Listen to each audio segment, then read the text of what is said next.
Hello everyone, welcome to Trolling with Logic. It's 1st of December 2012, 6pm GMT, 1pm Eastern Standard Time.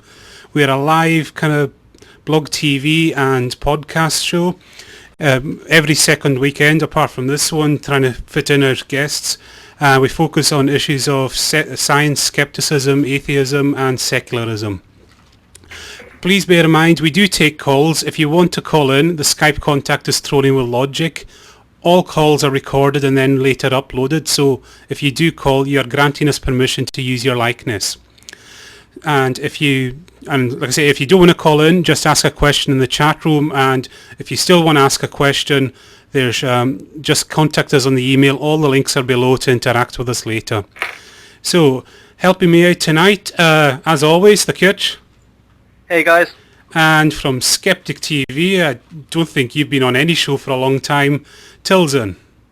Hello guys. And you are the president of the board of directors of the Danish Atheist Society, if I get that right. No, I'm not the president. I'm on the board of directors. Sorry. And the international representative. International representative. So, first off, before we introduce our special guest tonight, Kitch, you've got an announcement about what we're getting up to on the 6th of July this year, next year even. Hey guys, as many of you may know, we do a 12-hour charity event every year, starting it's the first Saturday in July. Last year our charity was for Atheists Helping the Homeless, our dear friend, run by our dear friend Joe Zemecki. This year we are actually going to be raising money for, on the 6th of July, money for Mental Health Ireland. It's a great charity, and it's really worth supporting. Yeah, I was just going to say, and it's one that's quite close to your heart as well, Kitch, isn't it? Yes, it's mental health is quite a close topic for me, given some recent events. Yeah. But it's a really good show. It'll be a really good show. We hope to start getting guests soon for that, and hopefully we can raise some good money for that in July. Okay, and well, hand you over now and hand you back, Kitch. You can introduce tonight's guest. Sure. Today we have the pleasure of having on Michael Nugent, chairperson of Atheist Ireland. He's an author of 3 books and has co-written, if I got this right, the musical comedy Keano. He's an activist. Probably the reason we have him on is for his campaign for separation of church and state in Ireland and the repeal of blasphemy laws. Sorry, it's a little bit of a short intro, but... Yeah, thanks. Great to be here, and thank you for inviting me. No problem. So, I'm pretty sure, I think we'll just hand over, Kitch. You'll have the first few questions for Michael. Sure. Just want to start off with one of the most obvious questions. How did you get involved in Atheist Ireland, and why did you decide to devote your time to the separation of church and state and other blasphemy laws and stuff like that? Well, I've been involved more or less all of my adult life in campaigning on liberal and secular issues in Ireland. We've got unfortunately, it's kind of sad history of a predominantly majoritarian Catholic sectarian state in the Republic of Ireland and a predominantly majoritarian Protestant state in Northern Ireland. And that's kind of led to a lot of issues, whether it be, paramilitary terrorism that sort of piggybacks on sectarianism, to the Roman Catholic stranglehold on sexual morality and other things within the Republic. So I've been campaigning on those issues for decades. Atheist Ireland began as just a website for Irish atheists called atheist.ie, and about 4 years back now there was a discussion that sort of spontaneously emerged on that side about perhaps it's a good idea to develop it into a real life advocacy group that would lobby politicians and that would organise public meetings and that would take part in public debates and so on. So that's what we've been doing for the last few years. Grand. I just want to also ask about your meetings with the politicians in the Irish government. How receptive are they to your position on the separation of church and state? How responsive are they? Are they more warm to the idea, or are they a bit hesitant? And has that changed in your experience over the last 10 or however many years?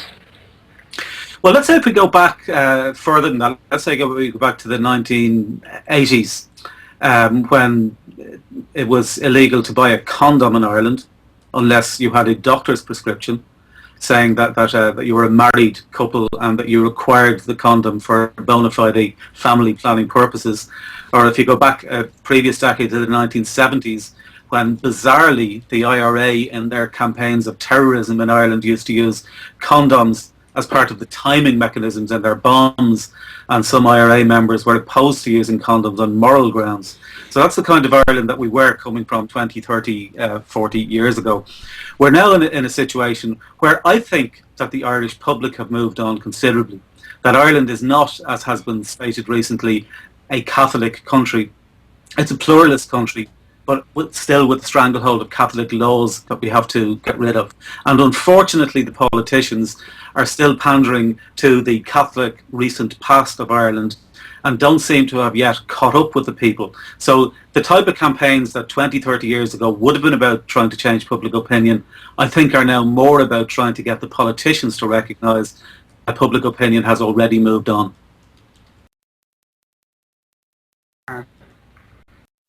And I just want to ask. Sorry, it's just a long day. Just want to also ask, do you guys have any questions? Just don't want to.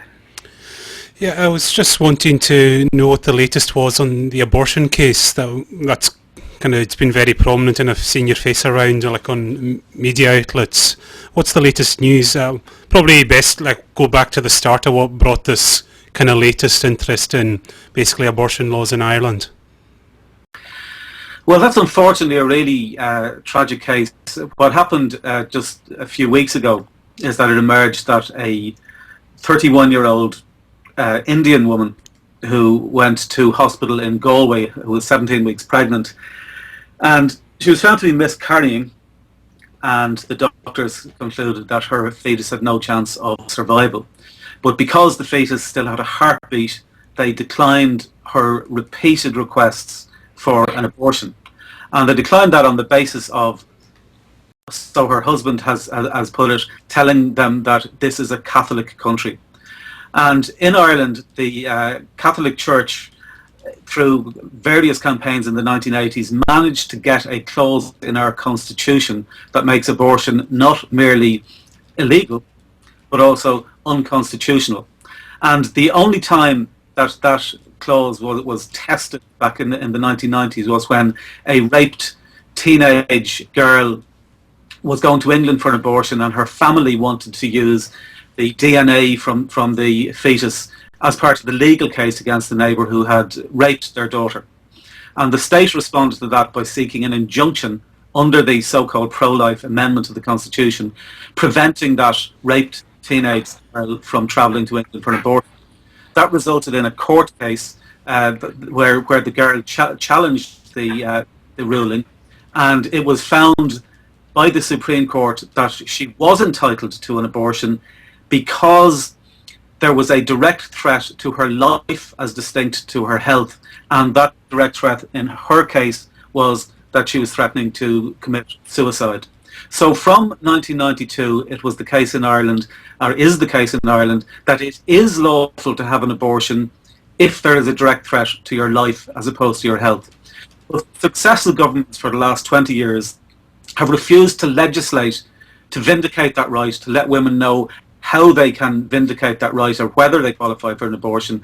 And that has led, fortunately, to the situation with Savita a few weeks ago, where it was impossible for her to vindicate finding out whether or not she had a right to an abortion, never mind having the abortion, and she unfortunately ended up dying. There is a strong outcry now among feminist organisations, civil rights organisations and secularist organisations saying not only do we need to legislate now to allow doctors to know when they can carry out an abortion when a woman's life is at risk, but also we really need to get rid of that amendment from 30 years ago that is causing all of the problems by putting theological nonsense into a civic constitution.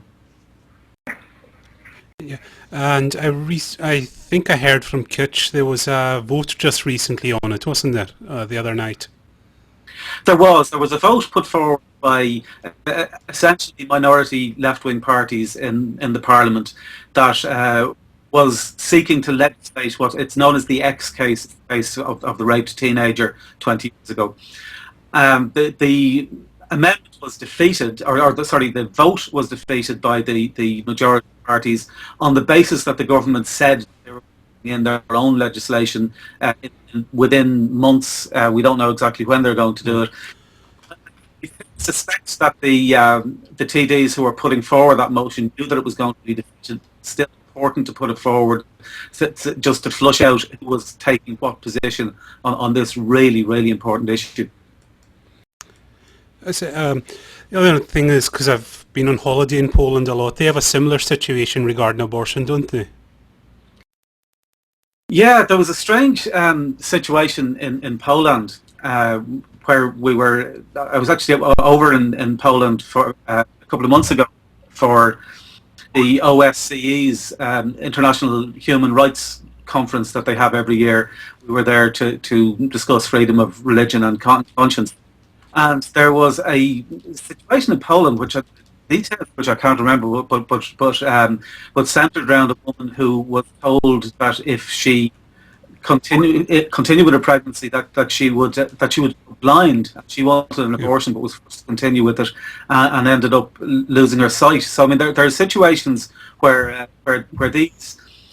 this legislative obsession with the theological status of souls in fetuses and embryos and zygotes just takes precedence over the real life suffering of real life women in the real world in which we inhabit. And I think it's really important that whatever people's beliefs about what they think the creator of the universe is telling them about souls of fetuses, that the governments of civic states have enough to be doing dealing with the real world than taking into account this sort of stuff as well. Okay. I wanted to ask about the youth defence. I know that they're quite notorious. How much of an effect do you think they're having today in the modern campaign for pro-choice? Do you think they're having any real effect on the politicians, or are they becoming more and more relevant as people learn their backhanded tactics? Well, it's hard to tell, really, because you don't know how the politicians are going to respond, because they tend to respond to the more conservative elements within their constituencies. But certainly the Youth Defence, who are a particularly sort of virulent anti-choice organisation that has been around for decades in Ireland, started a poster campaign. This is before we knew about Savita dying. Started a poster campaign trying to prevent Ireland from legislation for the X case, which resulted in a spontaneous set of protests initiated by a woman called Sinead Redmond throughout Ireland that had sort of invigorated the pro-choice campaign even before the Savita case happened. So I think what's changing now, apart from natural progression, secularism within Ireland, is there's a generation of young women now who just aren't prepared to put up with this sort of theological dictates in the way that the previous generation had, and are just saying, look, it's not. It's not even a question of the Catholic Church and what it's saying. It shouldn't even be the state that is dictating what happens inside a woman's body.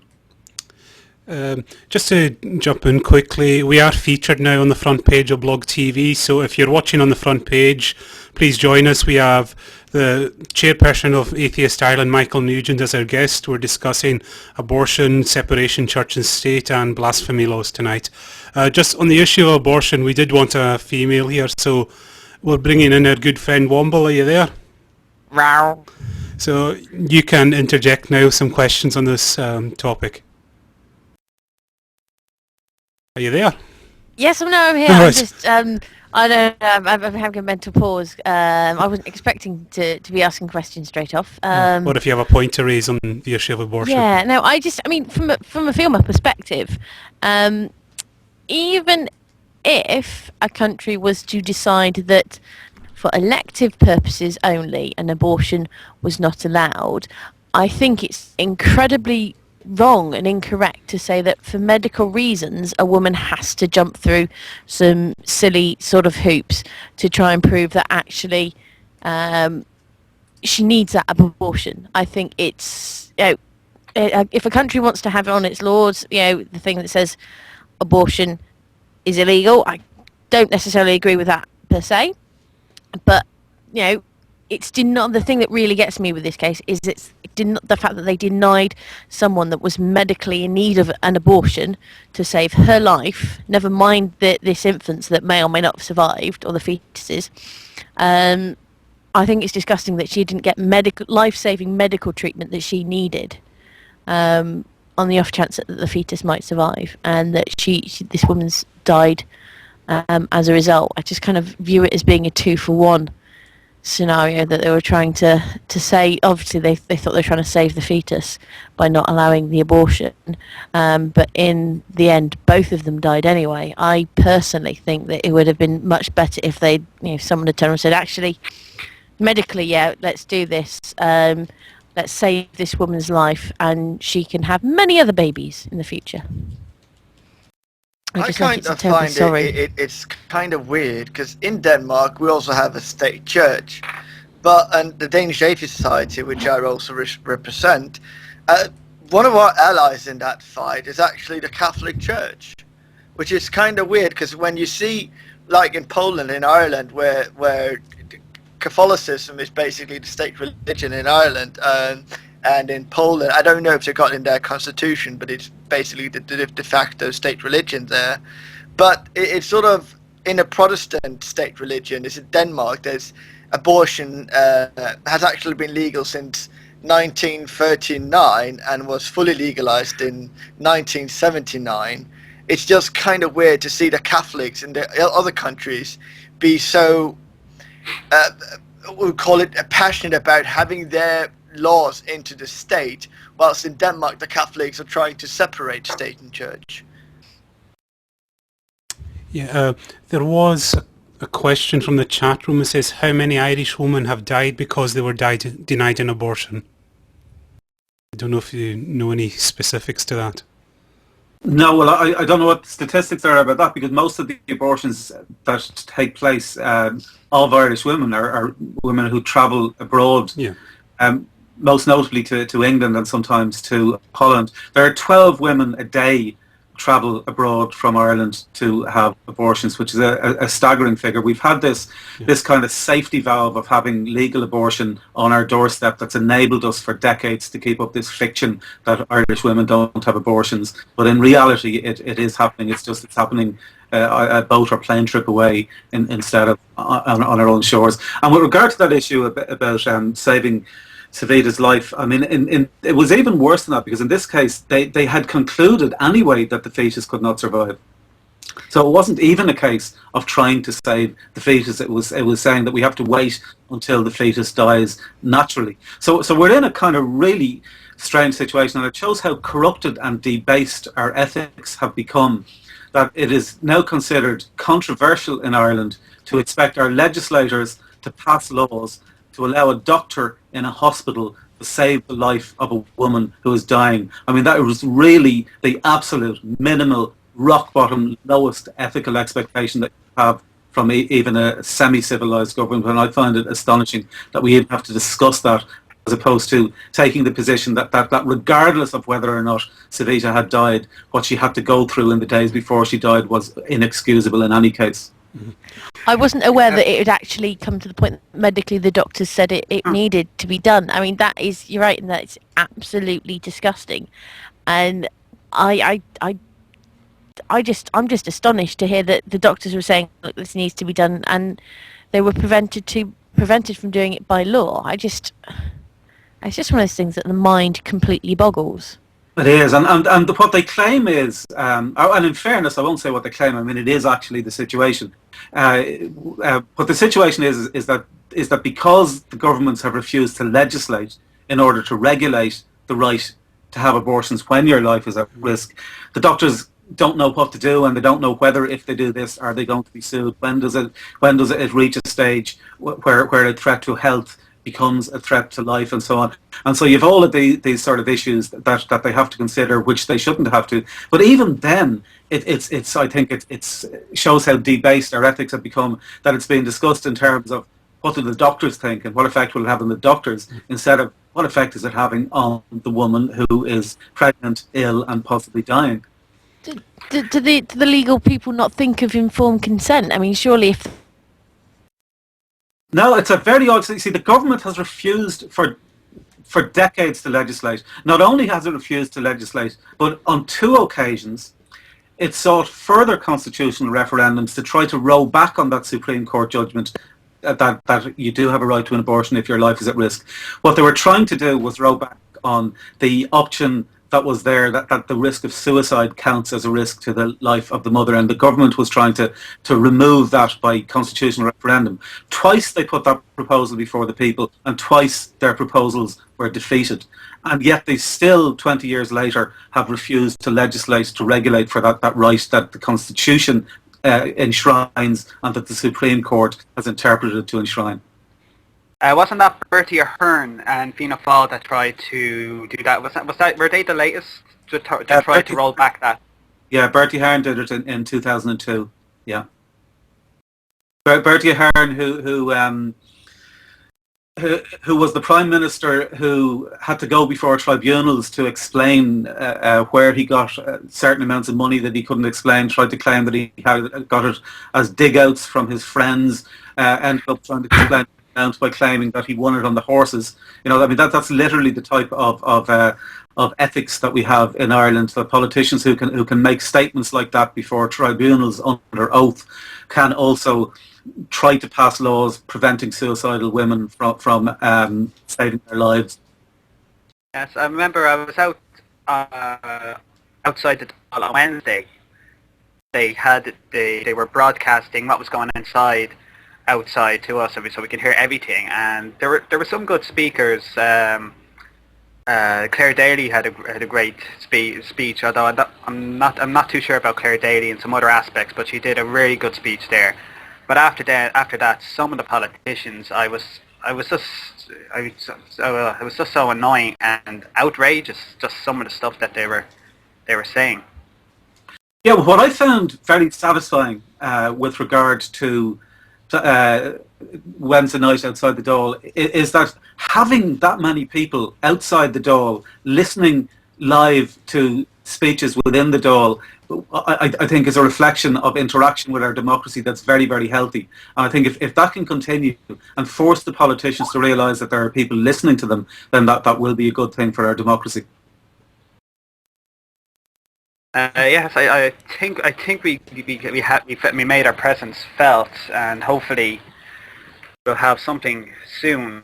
Not another 20 years of just this limbo in the legislation.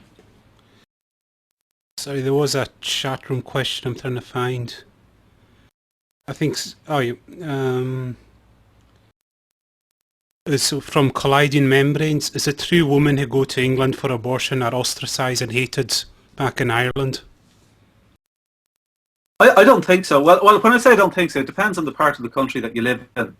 Ireland is a very strange combination of societies at the moment. In most of the urban areas, I think people are more pluralist. People have moved on. People recognise, and particularly in cases like that, you know, where there's an individual person involved, a real person, as opposed to a theoretical debate about fetuses and souls and embryos. I think when there are real people involved, most Irish people do recognise, you know, that compassion and empathy are the appropriate responses to these type of situations. Unfortunately, there are still sections of Ireland that are still backward Catholic traditional Ireland and they manifest themselves in many ways. There was a case a couple of years ago where a woman was seriously sexually assaulted outside a nightclub, where the police came across this assault and arrested the man. The man claimed that he had gone out from the nightclub to go to the toilet and found the woman in the car park there and was trying to help her. Then CCTV footage emerged of this man carrying the woman out before he sexually assaulted her. He was found guilty, and in between the date that he was found guilty and the date that he was to be convicted, a group of about 50 men, led by the local Catholic parish priest, arranged to turn up on the conviction date and queue up to shake hands with him and commiserate with him before he was convicted, in front of the victim who was sitting there waiting to make her victim impact statement. So you do still have these pockets of backward Catholic bigotry, but the rest of Ireland has moved on. I remember hearing about that. I felt absolutely sick to my stomach just thinking about it. Another question from the chat room. Polly Chaser asks, why do you think religion still plays the role it does in Ireland, since in most other parts of Europe it's almost been drowned out? Well, I don't think it does. I think that religion has lost a lot of the power that it has in Ireland, and certainly the Catholic Church has lost a lot of the moral authority that it used to claim, with, you know, on the back of decades of raping children being exposed, and on the back of, more significantly, that of covering up decades of raping children and moving child rapists from place to place, rather than telling them, or rather than telling the police what was happening. So I think the Catholic Church has lost its moral authority. However, our laws and our constitution still reflect the old Ireland, and our laws and constitution need to change to reflect the new Ireland that we are living in today. And possibly one of the problems is that a lot of the younger generation of people who are no longer Catholic are not really that concerned about changing the constitution or laws. They just ignore the Catholic Church in their lives, and indeed ignore politics to a large extent in their lives. And so the official side of old Catholicism still is managing to linger on longer than it should have been able to. Do you think the latest case, Savita's case, has highlighted the need for separation of church and state, and has that manifested itself in any way in terms of gaining new members, or making a further push to completely separate the church, the Catholic Church, from our government?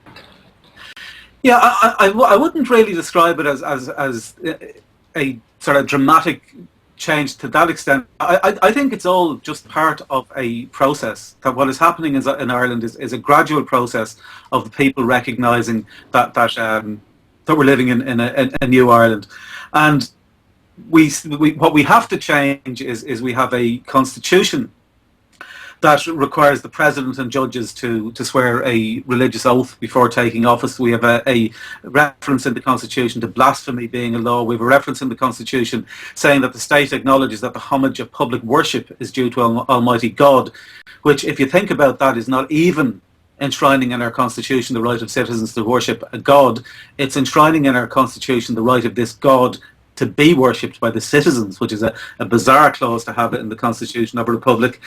We have we need a secular parliament that doesn't start every day by praying to the Christian God to direct every word and act of our politicians, that doesn't pass laws that exempt the Catholic Church not only from tax but from our equality laws, our Equal Status Act, our Employment Equality Act. Both of those have explicit exemptions allowing the Catholic Church to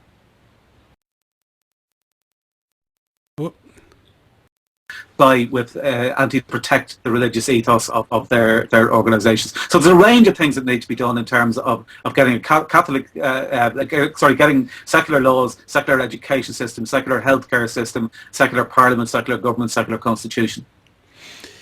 Yeah, I'm just going to jump in there. The poll we're running right now during the show is what people's position on abortion is, and so far 70% agree it should be available on request, 20% only in cases of rape and incest, and 10% when the mother's life is at risk.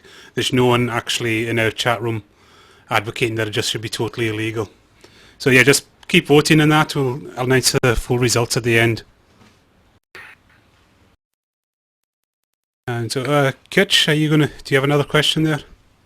I did. Sorry, I just had it and then it's just... Right. I wanted to ask about this blasphemy law. That was introduced just a few years ago, wasn't it? And it's like a €25,000 fine is the maximum, if I heard that right.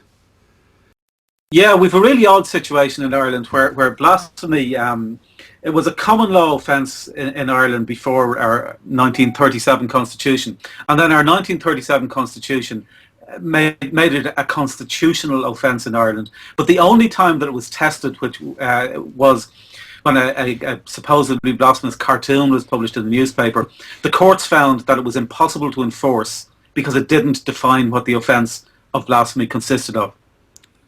So when the Defamation Act within which our blasphemy law resided was being updated a few years ago, everybody had expected that the government would take that opportunity to just delete that blasphemy law, but instead they passed a new blasphemy law in 2009, which became operational in 2010, defining blasphemy as uttering or publishing material that's grossly offensive or in relation to matters held sacred by any religion, thereby causing outrage among a substantial number of adherents of that religion. And on the day that law became operational, Atheist Ireland published 25 blasphemous statements on our website in order to challenge it. If we had been prosecuted, we would have challenged the constitutionality of the law. If, as we suspected, we weren't prosecuted, it brings the law into disrepute and it strengthens the political argument for its removal. So we've been campaigning for the removal of that law, both because it's utterly silly and anachronistic in a modern republic, and also because it's been used at the United Nations by the Islamic states to support politically their attempts to make blasphemy a crime internationally. Yeah, and I think Tilson, you were speaking just before the show there. I think it's the recent situation in Holland. Yeah, in Denmark as well, we have a blasphemy law. It hasn't really been used, and it was the Danish newspaper Jyllandsposten that published those Muhammad cartoons that set a lot of embassies on fire. And there were people who tried to prosecute Jyllandsposten based on that blasphemy law, but there's no judge in their right mind who wants to take that case. So it's become this sort of law that no one wants to touch, but it's still there. Last time it was used was in the 30s when some fascist was making blasphemy against the Jews. But besides that, yeah, blasphemy has still been there. And now that the Netherlands has gone out and actually removed their blasphemy law with also the statement that blasphemy laws have no place in the 21st century, we in the Danish Atheist Society is also going to work on a press release hopefully soon that also will pressure our politicians to remove this blasphemy law. Even though it's not used, it's still the fact that we got the law, the symbolic value of the law being there.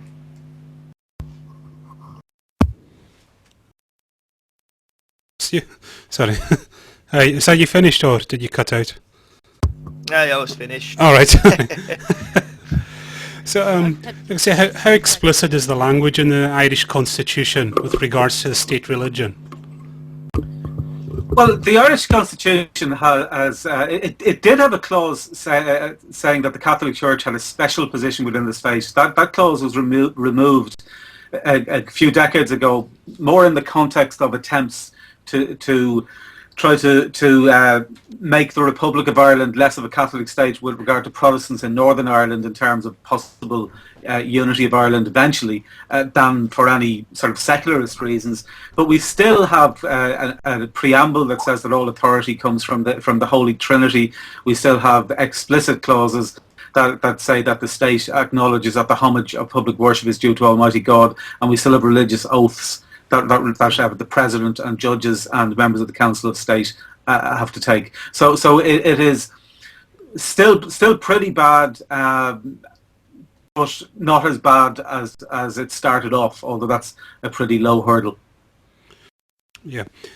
So wait, I want to ask, because we also got a Christian constitution, but can the head of the state in Ireland be a non-Christian? Because in Denmark it explicitly say that the head of state has to be a member of the Danish church, the Danish Lutheran Church. No, what you have in Ireland is you have an oath that the president has to swear, which involves starting with the words "in the presence of Almighty God" and ending with asking this God to direct and sustain them. So, in theory, I suppose a dishonest atheist or an unconscientious atheist could swear that oath without meaning it. But in terms of the letter of the Constitution, you have to be a believer in God in order to swear the oath that is required to become president. And that brings up then an interesting point of if you have someone elected that isn't a Christian, they might be Sikh, Hindu, Muslim, whatever it is, they might still be a firm believer in a God, it's just not going to be the same God, so they'd be in the same sort of situation. Yeah, and you have another thing which I think is kind of funny in a way, is that if in theory, if somebody was charged with blasphemy in Ireland under the new blasphemy law, you could only be tried before a judge who has sworn to ask God to direct and sustain him in his work. So it would be impossible to get a fair trial for blasphemy in Ireland. Yeah, you could also, I'm sure, find someone that was a defence that might have been a Christian and that could find guidance from God saying, actually, no, God really wasn't that offended. If he was, he would have thunderbolted him to death. Yeah, exactly. Oh, God told me something different. There's one thing I wanted to ask you about was the Dublin Declaration. I think that was done 2 years ago at the World Atheist Convention in Ireland. Can you give us a brief explanation of what that's all about?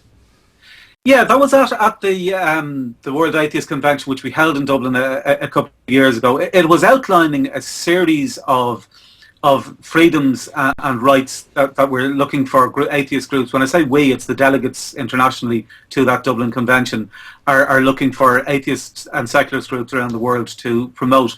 There's personal freedoms such as that freedom of conscience and religion and belief are private and unlimited, and that freedom to practice religion should only be limited by the need to respect the rights of others. There's promoting secular democracy, which is kind of fairly self-explanatory, that the state should be based on democracy and human rights and the rule of law, and not on the basis of theological dictates. Secular education has been identified as a particularly important area because although there are other areas that it is important to have run on a secular basis with regards to citizens today, it's secular education that's needed in order to ensure that future citizens and future generations of citizens are growing up with a sort of an overall objective, critical and pluralistic approach to these theological claims, rather than every generation having to start off again trying to explain why we need secularism. And the fourth area is that there should be one law for all. And that we shouldn't have religious organisations in any way, whether that be through impositions on the civic law or through alternative Sharia law courts, should not be allowed to administer justice. There should be one law for every citizen. All right. And so is this something, so I'm going to have to backtrack, and it's something like you want to see implemented like internationally? You would hope so. Something that we would like to see atheist and secular groups to use as a guideline. I mean, the situation will be different in every country, but I think they capture broadly the areas in which is important: personal freedom, secular democracy, secular education, and one law for all. I think, however the situation differs on the ground in each country, that those are the areas that it's important to campaign on. J311 was asking, I think this is going back to the abortion issue, why did the law need more time if abortion is a human rights issue? I don't know if you can really answer that. Well, I mean, it doesn't need more time. The problem is the government has refused to legislate for 20 years. And even that 20 years starts at the X case, when the Supreme Court said then it was inexcusable that the government had not legislated in the previous 10 years since the abortion amendment had been passed. So I don't think it's particularly any more complicated than it is in any other country where they do have abortion laws. It's just that the Irish government, in acts essentially of political cowardice, have abdicated their responsibility to legislate. Mm-hmm. And sorry, just going on about the so do you think that they will eventually change the laws or the constitution for the abortion laws? I mean, do you think that do you think it's just a matter of time? Yeah, I do think it's just a matter of time. I mean, how long, we don't know. And typically these things, they tend to happen in jumps and starts and suddenly when you don't necessarily expect it. But I do think that not only in Ireland but throughout the world, that societies are moving in the direction of secularism. There's an interdisciplinary group of social scientists that produce a thing called the World Values Survey every few years on a rolling basis around the world. And what they are finding is that more and more individuals are moving from survival values, self-expression values, and the cumulative effect of enough individuals doing that around the world is that societies are moving from traditional religious values to secular rational values. And it's happening at different speeds in different places around the world, with the exception of partly of Africa, where for some reason it doesn't seem to be happening. But elsewhere, that is the direction in which things are moving around the world. All right, I think we might have a caller lined up. So, guys, if you can carry on, I've just got to duck behind the scenes for a second. Yes, I just want to ask about secular education. I know pretty much all the schools in my area are pretty much Catholic or multi-denominational. How would, if we were to get a secular education, would they have to become privatized, or how would that work? Well, Ireland has a strange approach to education. The state does not provide education. The state uses the phrase it provides for education, and it does that by essentially franchising out the education system to private patron bodies, most of which are religions. The Catholic Church runs 92% of the primary schools in Ireland. The Protestant and other churches run most of the rest, and then there's a small number of Educate Together schools where the patron body is multi-denominational. But there are no non-denominational primary schools in Ireland. There are no secular schools in Ireland.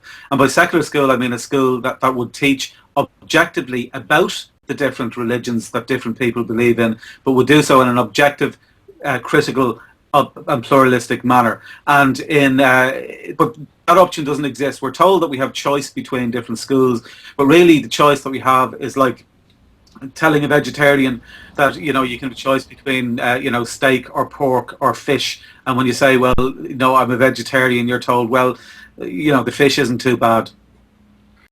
Yes, and I know from my own experience, the primary schools, that they do all the sacraments, confirmation and communion. If you're an atheist or agnostic or not even Christian or Catholic, you send your child there because there really is no choice, because you're maybe the nearest school that might be able to accommodate you could be, I don't know, it depends on where you are, maybe half an hour, 40 minutes or even longer down the road, and that's just not an option.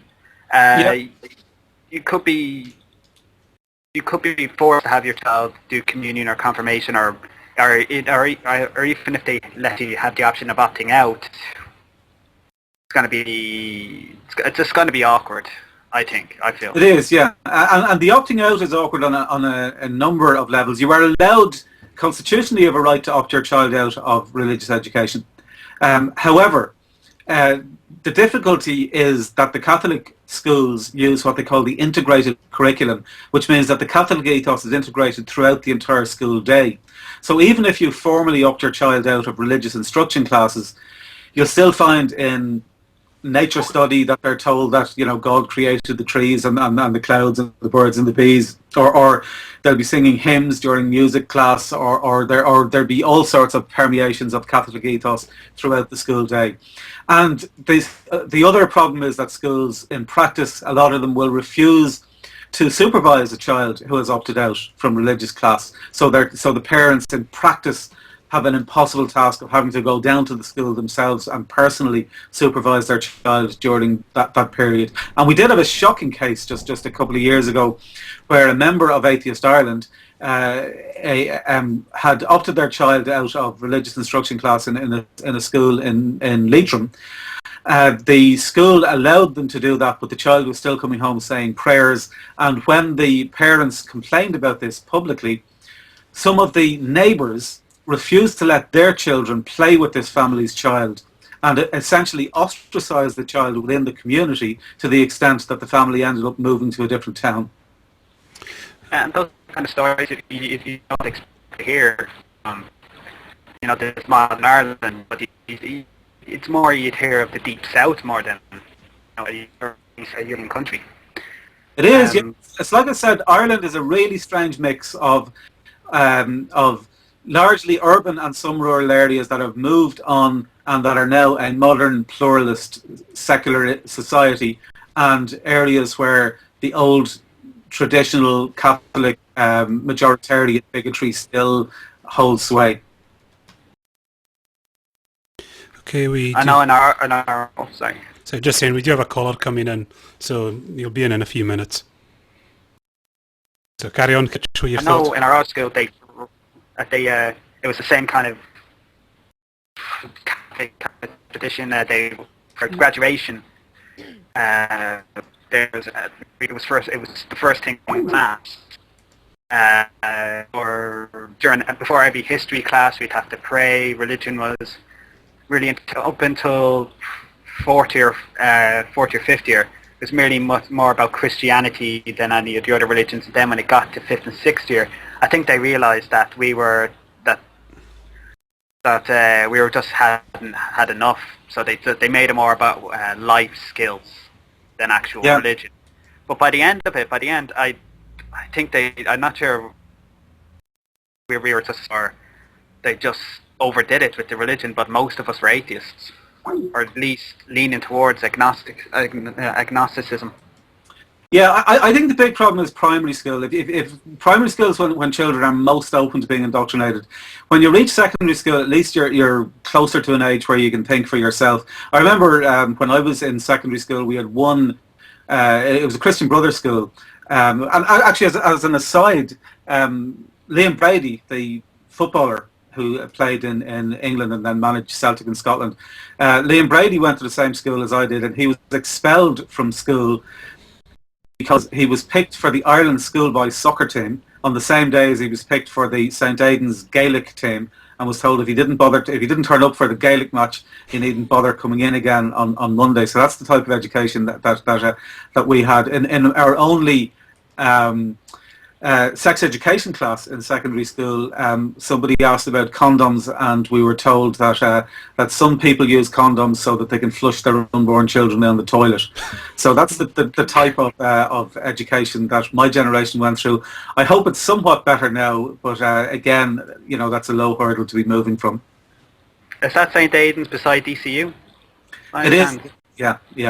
I just did about a year or two ago, a course there, just part volunteering about science and teaching science. It seems to have gotten a little bit better with religion, but I do know they're more in hurling now than it would be to Gaelic football. They're crazy about it. All right, we can bring in our caller. Gokstar, are you there? I'm here. When you hear me? Yes, we can hear you perfectly. Oh, okay, fantastic. First time I tried a new computer. So that was troubling to know if it works. Okay, Michael, nice to meet you. I follow very well what happens in Ireland. It's very interesting because I'm Luxembourgish, and thanks to Ireland we have Catholicism. We sent us for some 100 years ago all the good missionaries to finally be also in the good faith. But even sometimes the student is even better than the master, so we have even here a monarchy, and a monarchy well guided by Rome, and even sometimes nearly or very close to a constitutional problems, because when about abortion is spoken or is treated in the parliament, actually the king refused to sign the law, and like in Belgium had to retreat or for several days because of sickness. In this case, the law could be voted in the parliament without the signature of the ruling king or our Grand Duke. That was the first statement where I would get in.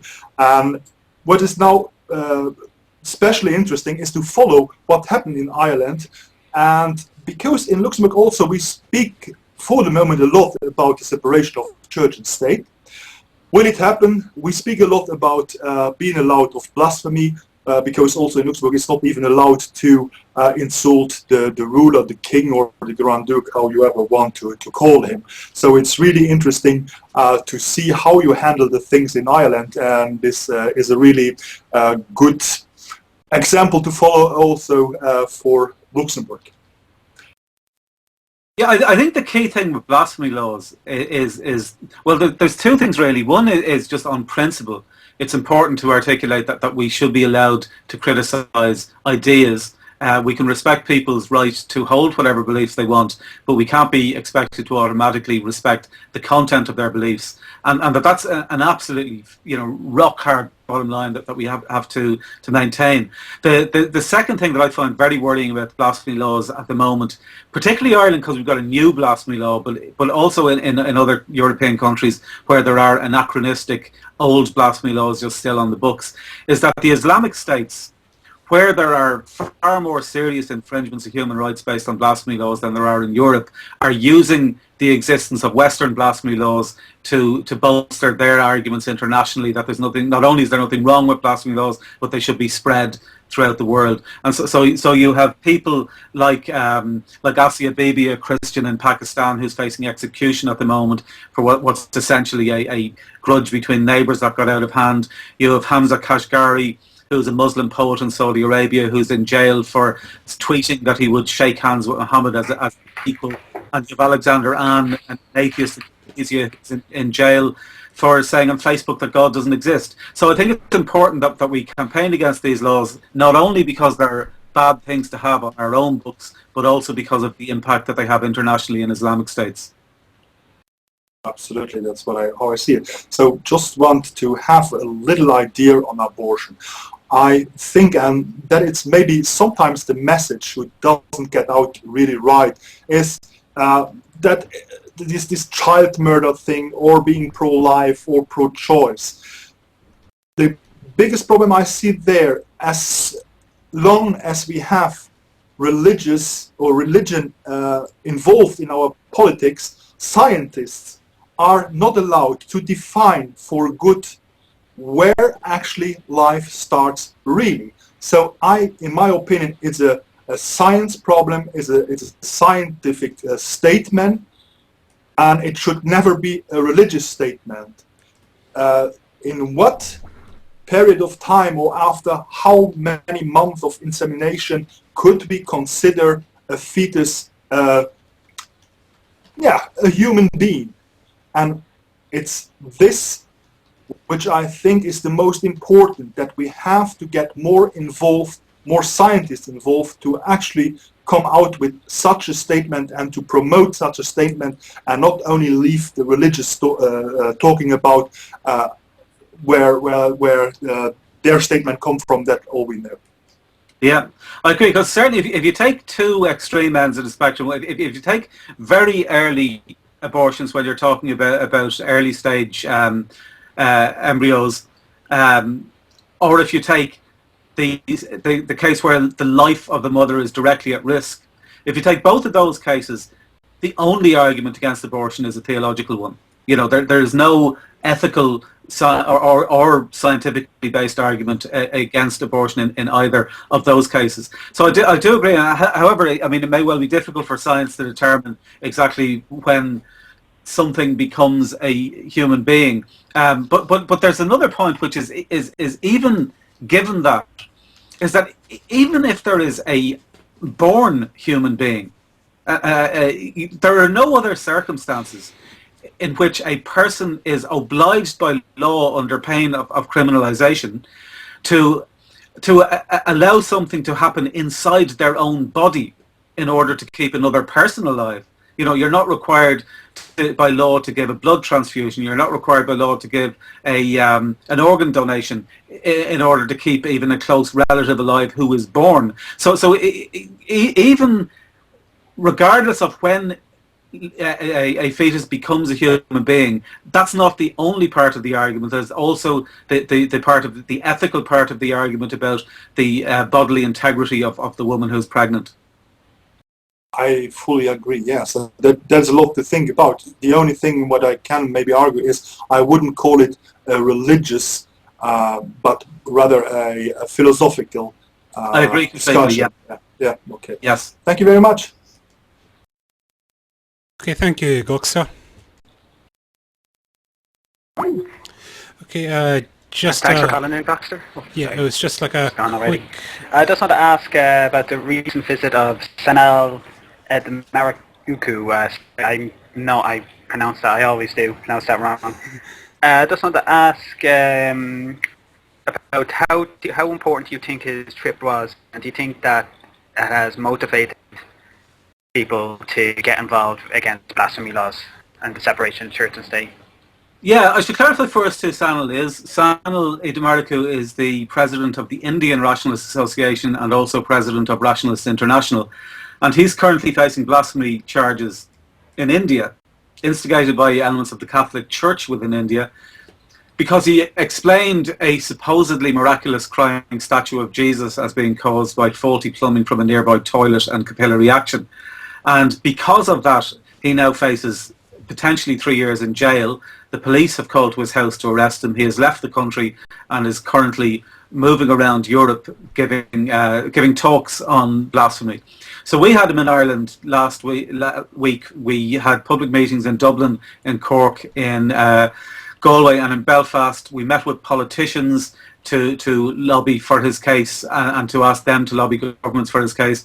And we also brought him to Ballinspittle in County Cork, which is the site of one of our homegrown Irish miracles, where in the 1980s thousands of people came to see a supposedly moving statue of the Virgin Mary. And we brought Sanal down to see that, and with the aid of a tripod and a laser pointer, we videoed an experiment showing that the statue is not actually moving. So this guy is facing blasphemy laws because he debunked a so-called miracle. Yep. Effectively. And yeah, the Indian Catholic Church would have lots of fun if they ever looked at what some of the stuff is that goes on online. That's it's not offensive to offer an alternative explanation to something. I don't get offended by the fact that creationists say, this is what I believe, that's fair enough. But when they start telling me, as a scientist or sciencey type person, however you want to look at it, that their book must be true, and trying to twist what's actually there to fit their book, that's when I get annoyed. I don't get annoyed by them thinking it. They're quite entitled to think whatever dopey things they want to think. I agree. And I mean, it's the core issue. It's not merely that religion is not necessarily right or morally right. It's that religious beliefs corrupt our sense of right and wrong, because what they do is instead of what we would ordinarily, look at things in terms of trying to identify reality based on observation and evidence, and trying to identify what is morally right, based on compassion and empathy and reason. What religion does is says, no, you've got to override all of that because somebody wrote something down in a book 2,000 years ago. And that's really where religion is not only silly, but is also harmful. Yeah, and I'd also say blind, stupid. Yeah. It also highlights how important that scientists should be getting involved against blasphemy laws, because this was really just somebody using basic science to prove something wrong, a religious idea wrong. But also, blasphemy laws could be used against anyone who's researching or teaching in the science of evolution, or trying to disprove the claims of homeopaths, or any religious faith healer. that those blasphemy laws can really do more harm in terms of health, as well as just restricting freedom of speech and also corrupting science. Yeah, and if you go back to if you go back to, say, if you take recently, last year or whenever it was, that there was speculation that quantum physicists might have discovered that some subatomic particles could move faster than the speed of light. Now, as it turned out, that wasn't the case, and it was just faulty instrumentation. But when that speculation came out, you didn't have scientists, threatening to burn down the buildings of scientists who had come up with that speculation, or threatening to kill them, or going off into corners to chant to themselves that the speed of light, cannot be broken. What happens in science is that, as distinct from religion, is that science is always open to changing what it believes to be the case based on the currently best available evidence, whereas religion does the opposite. Religion starts off with a conclusion and then defends it at all costs against the evidence. And we have a caller. Yes, we do. I just noticed. Yeah, Lady K1. Is she online? Yes, they are. It's Lady K1 in Calgary, Hello? Alberta. Can you hear us? Hello, yes. Yes, welcome to the show. Ask a question. Yeah, hi. I was wanting to know, I wanted to ask your guest what he thought on the Vatican, what his views were, and what part the government plays within the Vatican. I'm not sure how I want to present the question, but I want to know what his thoughts are on the Vatican. Well, the first thing about the Vatican is that it's the head of the Roman Catholic Church internationally. It's the only church that has managed to persuade most of the countries of the world to play along with the fiction that it is also a state, and has given what is essentially a few buildings and a park in the middle of Rome the status of an actual state, despite the fact that it doesn't have proper citizens, doesn't have a proper economy, doesn't provide its own public services, doesn't provide its own police force other than in a ceremonial way, and yet it is still allowed to swap ambassadors with actual countries around the world and claim diplomatic immunity when it is accused of crimes around the world. So the first thing I think is we've got to say to the Catholic Church, you're not a state, you're a religion, and you should be treated as a non-governmental organisation and not as a pretend state. And on that basis, as an Irish Justice Minister a few years ago, Michael McDowell, put it, that canon law should have the same status within democracies as the internal rules of a tennis club. It's whatever they want to do internally, but it's nothing to do with the law of the land. And I think the precedence of democracy and one law for all has to be the bottom line in terms of dealing with any organisation, regardless of whether or not they claim that they're getting their rules from the creator of the universe. Thank you. Okay. No. And if I could just chip in, when Michael was speaking, I just had this hilarious little thought of, he's not a messiah, he's just a very naughty boy. Yeah. I just want to also announce how the poll is going on what is your position on abortion. We have still on top, abortion is available on request. That's with 82.35%. That's followed by a case of rape and incest at 11.76%. And third is when the mother's life is at risk. That's at 5.88%. And with still 0%, no one has voted for never. So it's nice to see that our audience is quite humane. Okay, and we have another caller lined up. Hello, Jay, are you there? Hello, Jay? Yeah. Okay, you're on with Michael. Ask a question. Yeah, I am with you. Yeah, you can ask a question now. Hello? Hello? Good evening. Yeah. Okay. Evening. Yeah, ask your question now. Republic.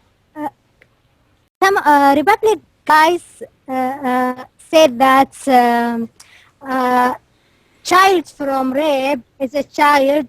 Yeah, I think. Some of Republic said child from rape is a child from love. How can be love with the violence and against? Oh, we've lost her there. I think she was referring to like the Republican candidate that said a child from rape is a gift from God or something. Which is just a crazy thing. Yeah, that's the gist of what I was getting. That it was something like, you know, the whole thing of it's still God's plan kind of thing. Yeah. Yeah. That cost him the election, didn't it? Well, I don't know if that's what cost them the election, but it certainly didn't help them.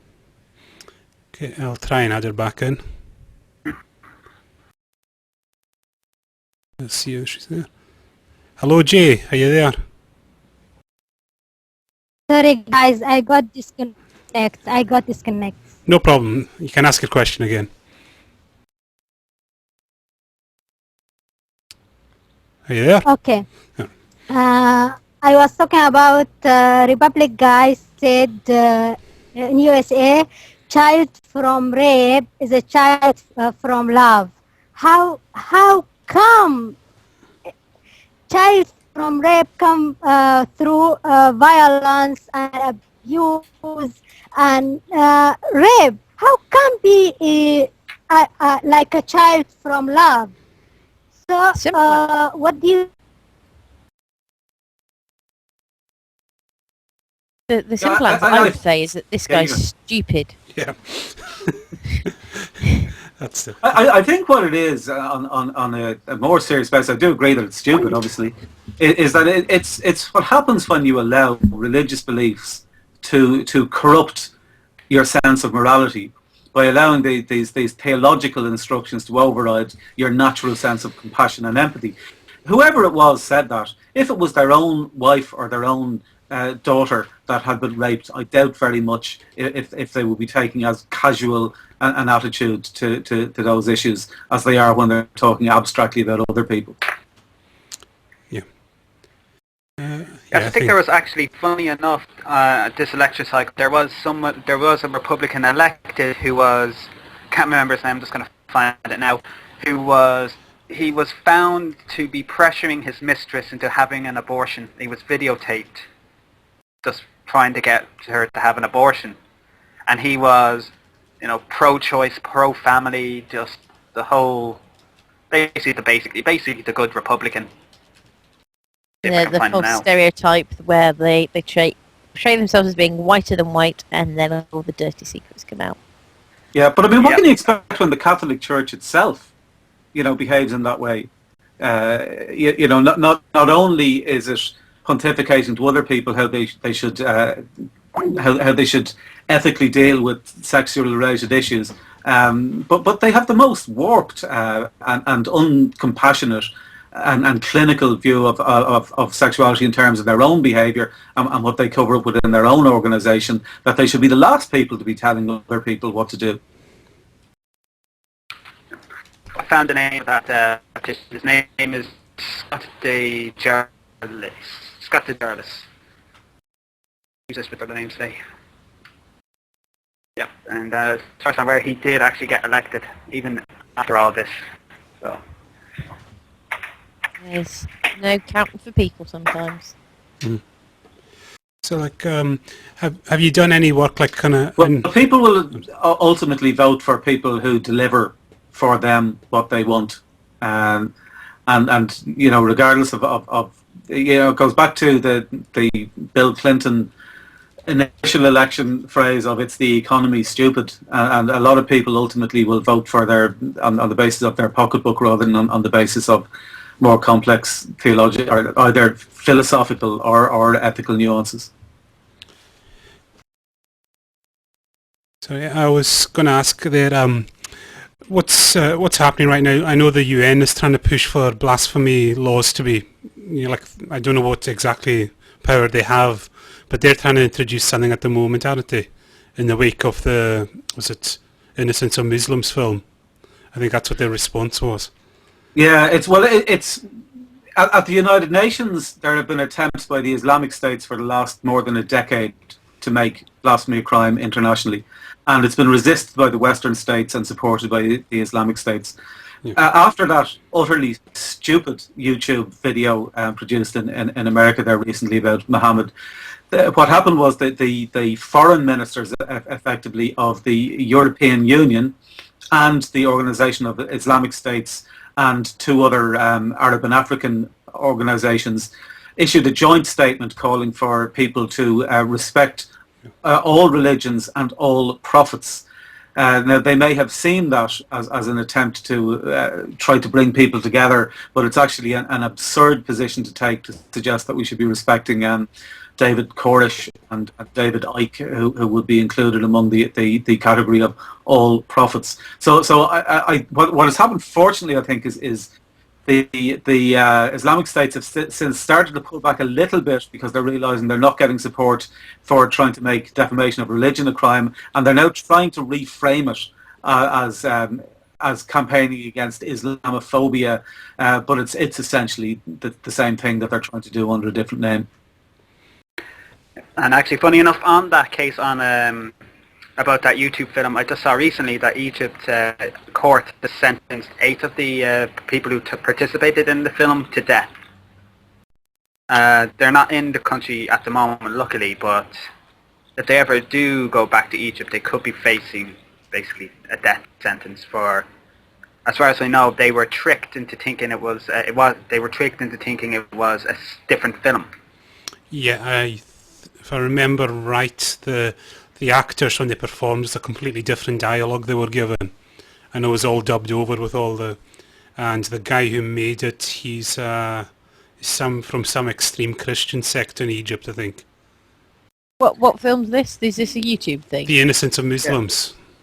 Yeah. All right, not seen it. I have mostly been living under a stone. Yeah, but like from what I recall, yeah, he did kind of dupe all these actors into doing it. They performed completely different dialogue, and then when they saw it later, they were just stunned at what he'd done to them. But what's shocking about this is that it shows that blasphemy laws are simultaneously extremely silly, and as you were saying earlier on, from the Monty Python films, he's not the Messiah, he's a very naughty boy. They're absurd to the point of being ridiculous as laws, but at the same time they're being used to have people jailed, executed, attacked by mobs, and really have their lives, not only their freedom of conscience, but their actual lives in danger. What typically happens in Islamic countries when somebody is accused of blasphemy is that the accusation may come out of anywhere. It may come out of a political grudge. It may come out of a personal grudge between neighbours. A mob attacks the house of the person or the workplace of the person who's accused. The police arrive, and instead of dispersing the mob, they arrest the person who the mob are attacking, alleged for their own protection.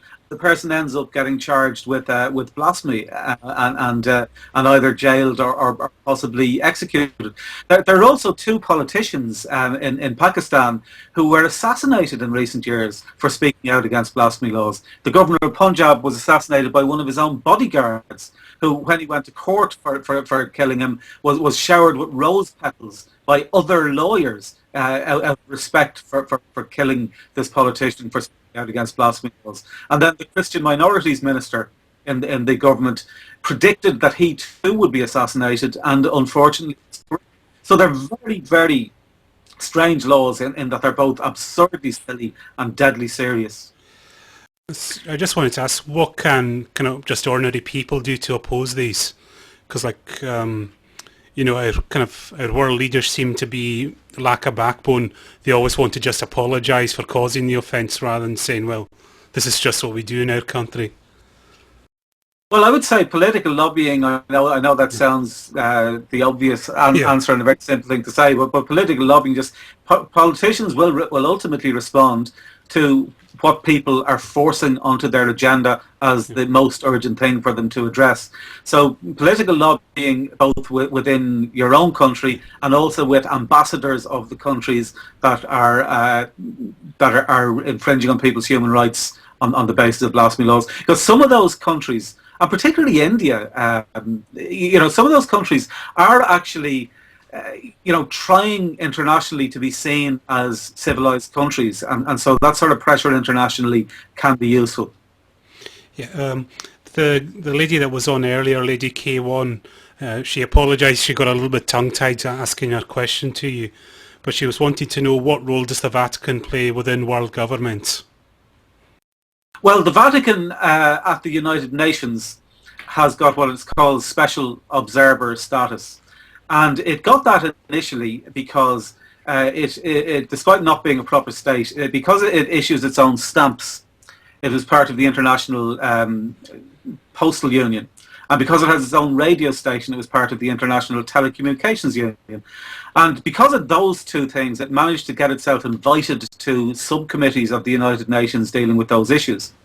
It then, without any vote, managed to get itself involved at a wider level and managed to change the organisation that was associated with the United Nations from the Vatican, which is their pretend state in the middle of Rome, to the Holy See, which is not even their pretend state in the middle of Rome, but which is the official international ruling body of the Roman Catholic Church worldwide. So it now has this special observer status at the United Nations, which gives it all of the powers of an ordinary state, apart from it can't vote at full session meetings. But it doesn't need to do that because most of the decisions at the UN are taken by consensus, so it can slow things down at other levels, particularly on issues like women's reproductive rights or condoms in Africa or gay rights, where it regularly sides with the Islamic states to oppose progressive moves by the United Nations. Okay, there's another question I got, and it's almost gone out of my mind there. Oh, crikey, I forgot. Could someone else while I try and remember what I was going to ask? Sure. I just want to ask, how, in the gay rights movement in Ireland, how's that coming along in terms of where it used to be illegal to where it is now? And do you think we will see gay marriage within the next 5, 10 years? I think we will, yeah. I think all these moves are inevitable.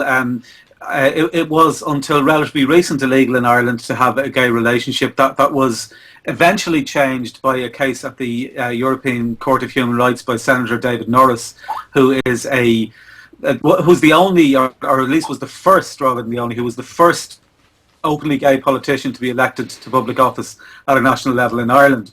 David brought that case and ultimately forced the Irish government to change its laws. David also came up with one of my favourite quotes in Irish politics with regard to gay rights, which was when the Catholic Church said some years ago that it was ethically okay to discriminate against gay people in certain circumstances, and the media asked Senator David Norris for his response to that.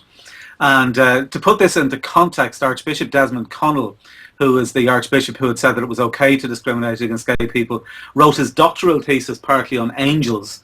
So that's the sort of person that we're dealing with here.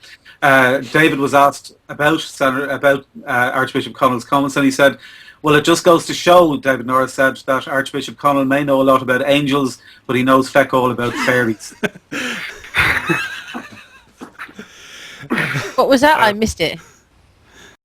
Senator David Norris responded when the media asked him about Archbishop Connell's statement that it's okay to discriminate against gay people. Senator Norris said, well, it goes to show that Archbishop Connell may know a lot about angels, but he knows feck all about fairies. Actually, the Fae are quite tricksy little creatures. Yeah. Anyway, Womble's about to run off, so we're going to let you on the soapbox to promote something that's coming up very soon. Yeah, next week is the Skeptic TV fundraiser. It's our second one. It's 2 years since we had the delightful pleasure of a 12-hour Skype call with certain cretin. Actually, no, I can say the name because I don't have Colin here to put the picture up. Nephilim free, yes. We survived 12 hours of Nephilim free. So we are now making use of the anniversary of such an event to do a 12-hour fundraiser. This year it's for Sense About Science. They are an amazing charity. They do lots and lots of good work.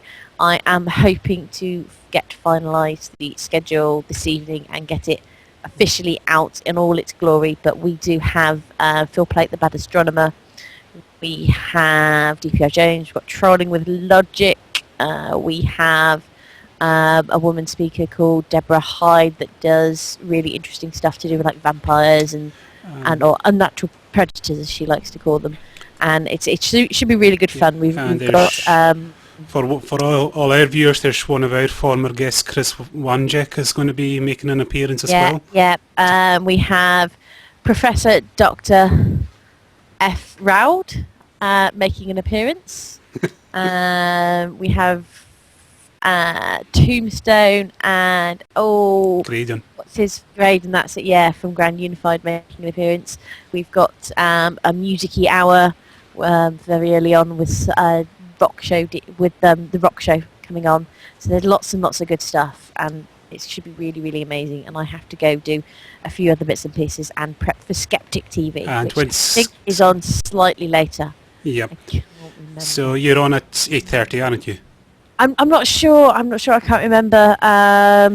But if someone can post the chat up and our Skeptic TV, our blog TV up in the chat. Yeah. You don't need to. You just go down into a playground. We've got a Skeptic TV banner down there. You just click on it. It'll take you to Skeptic TV. Is it? I see. This is now the hour and a half point of a show that I've been on, and it's traditional Skeptic TV for the at this point the descent starts. Descent. So yeah, you said okay, click on the playground as you pointed downwards. Yes. I'm not going to even say anything more.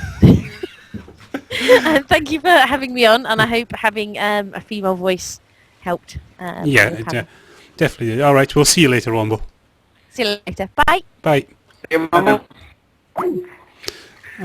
The always charming Womble there.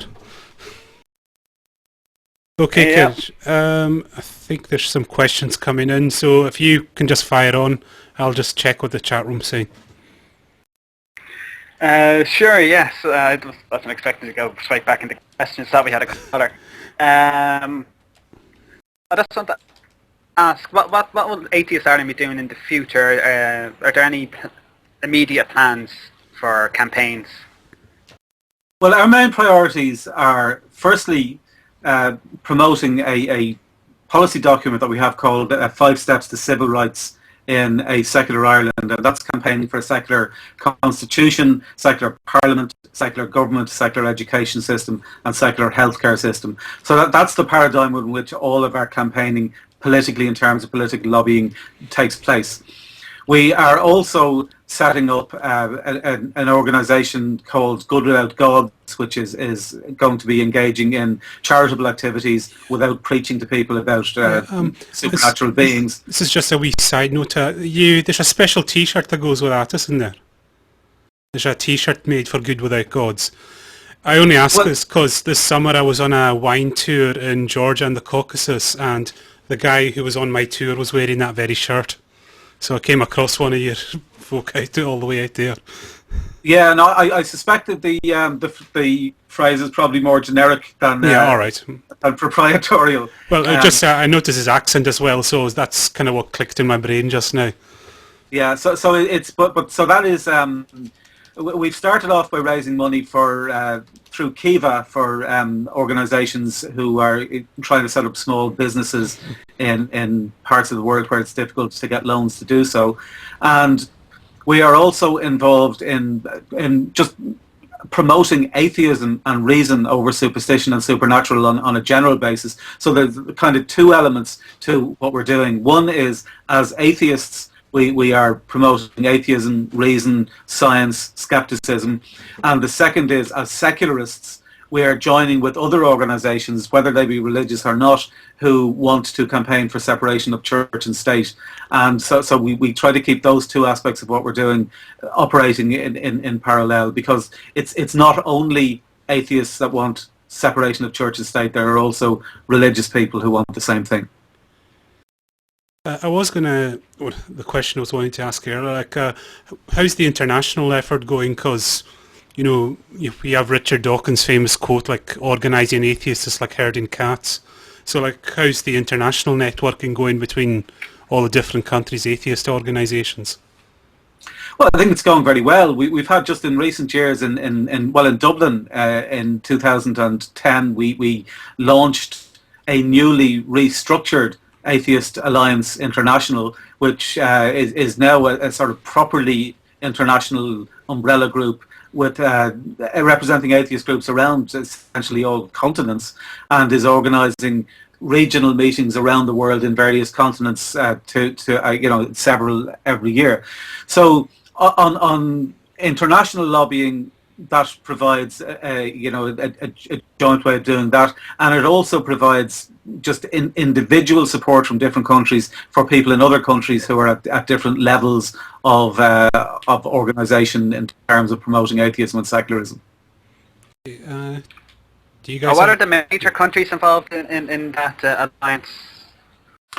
Well, if you go to Atheist Alliance, the Atheist Alliance website, you'll see the list. I mean, it's essentially, most continents. There are several countries. Most of the European countries are involved, and there are countries from North and South America, Australia, Africa. There are countries involved from around the world, and each gives both moral and actual political support to other countries, where really speaking, I have to say really speaking, although it's very important to us to campaign for secularism in the Republic of Ireland and indeed in the United Kingdom and America, that really the big battleground is the Islamic states. The Islamic states at the moment is where people are really having their human rights infringed by theological states to a much more serious degree than we face in the Western countries.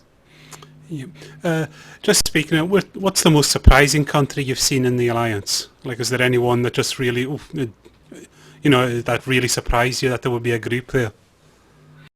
Well, there's an atheist group in Pakistan, which is quite a courageous place to have an atheist group. Although, funnily enough, when we go to international regulatory bodies lobbying for secularism in Ireland, when we go to either United Nations meetings, Council of Europe meetings, OSCE meetings, the reaction that we get when we introduce ourselves as being from Atheist Ireland, you'd swear that we've just said that we're from Vatican atheists. Do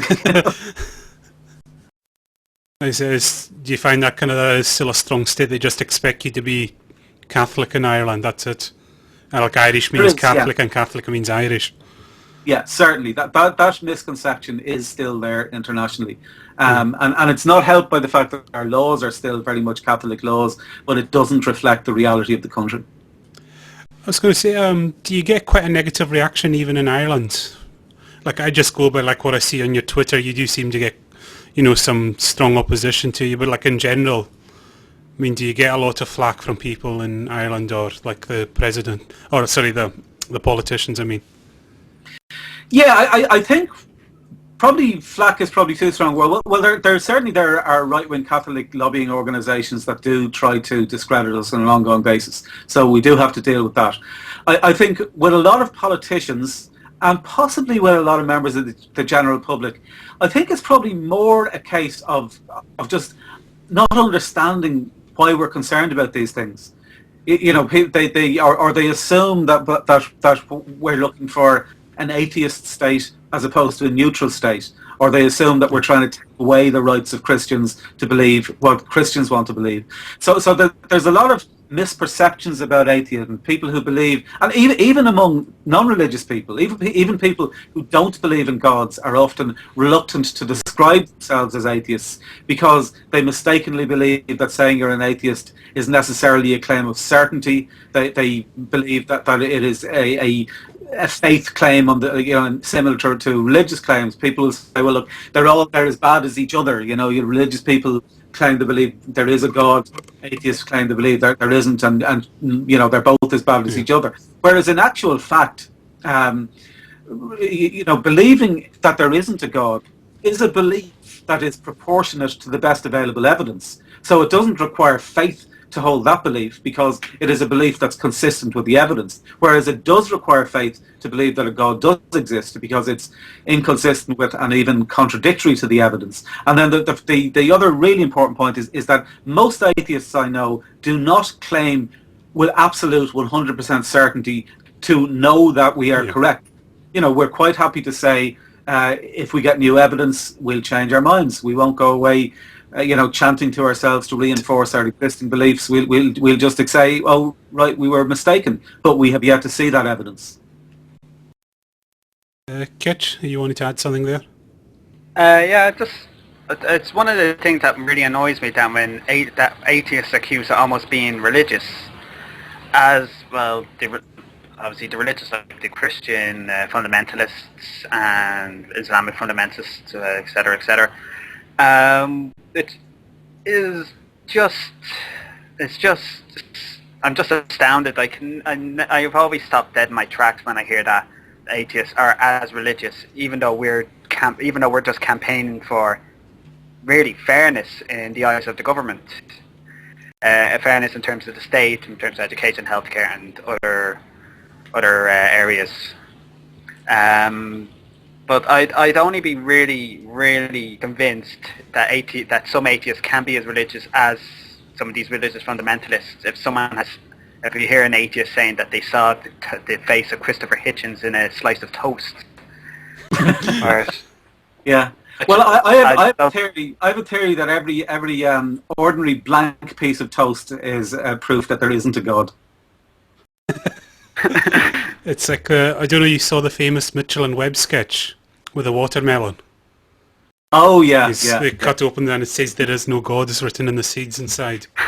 I was on the subject of feedback and that. What's the the very worst I don't know, bit of hate mail or email or just on Twitter? What's the worst you've ever gotten?